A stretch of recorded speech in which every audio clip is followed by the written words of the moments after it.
തെരഞ്ഞെടുപ്പ് ഒരുക്കങ്ങൾ ചർച്ച ചെയ്യാൻ KPCC നേതൃയോഗങ്ങൾ ഇന്ന് ഉച്ചയ്ക്ക് ചേരും. KPCC യോഗവും രാഷ്ട്രീയകാര്യ സമിതിയുമാണ് ചേരാൻ പോകുന്നത്. വിവാദ വിഷയങ്ങളും പുനഃസംഘടനയും തെരഞ്ഞെടുപ്പ് പശ്ചാത്തലത്തിൽ ചർച്ച ചെയ്യേണ്ടതില്ല എന്നാണ് KPCC നേതൃത്വത്തിന്റെ നിലപാട്. ആർ ശ്രീജിത്ത് തിരുവനന്തപുരത്ത് നിന്ന് ചേരുന്നു. ഗുഡ് മോർണിംഗ് ശ്രീജിത്ത്, പറയൂ.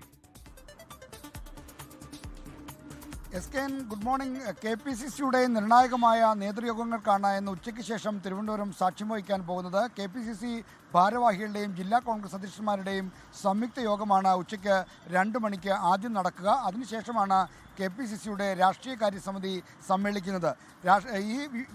ഈ യോഗങ്ങളിലൊന്നും വിവാദ വിഷയങ്ങളൊന്നും പുനഃസംഘടന പോലുള്ള വിവാദ വിഷയങ്ങളൊന്നും ചർച്ചയ്ക്കെടുക്കേണ്ടതില്ല എന്നാണ് KPCC നേതൃത്വ നിർദ്ദേശം. തദ്ദേശ ഭരണ തെരഞ്ഞെടുപ്പിൽ പാർട്ടി ഒറ്റക്കെട്ടായി ഇറങ്ങണമെന്നും അതിനായി എല്ലാ നേതാക്കളുടെയും പ്രവർത്തകരുടെയും സഹകരണം അഭ്യർത്ഥിക്കുകയുമാണ് ഈ യോഗത്തിൻ്റെ പ്രധാനപ്പെട്ട അജണ്ട.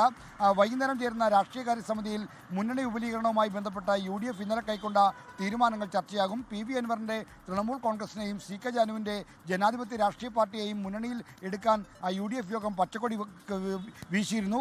എന്നാൽ ജില്ലാ ഘടകങ്ങൾ, അതായത് തൃണമൂൽ കോൺഗ്രസിന് സ്വാധീനമുള്ള മലപ്പുറം, ജനാധിപത്യ രാഷ്ട്രീയ പാർട്ടിക്ക് സ്വാധീനമുള്ള വയനാട് തുടങ്ങിയ ജില്ലകളിലെ ജില്ലാ കോൺഗ്രസ് കമ്മിറ്റികളുടെ അനുമതി കൂടി നേടിയ ശേഷം പ്രഖ്യാപനം നടത്താനുള്ള ധാരണയാണ് ഉണ്ടായിരിക്കുന്നത്. ഇത്തരം കാര്യങ്ങളും രാഷ്ട്രീയകാര്യ സമിതി യോഗത്തിൽ ചർച്ചാ വിഷയമാകും. എന്തായാലും തെരഞ്ഞെടുപ്പിനെ ഒറ്റക്കെട്ടായി നേരിടണം എന്നുള്ള ഐക്യത്തിൻ്റെ ഒരു ആഹ്വാനമാണ് KPCC യോഗത്തിൽ നിന്ന് ഉണ്ടാകാൻ പോകുന്നതെന്നാണ് നമ്മൾ പ്രതീക്ഷിക്കുന്നത്.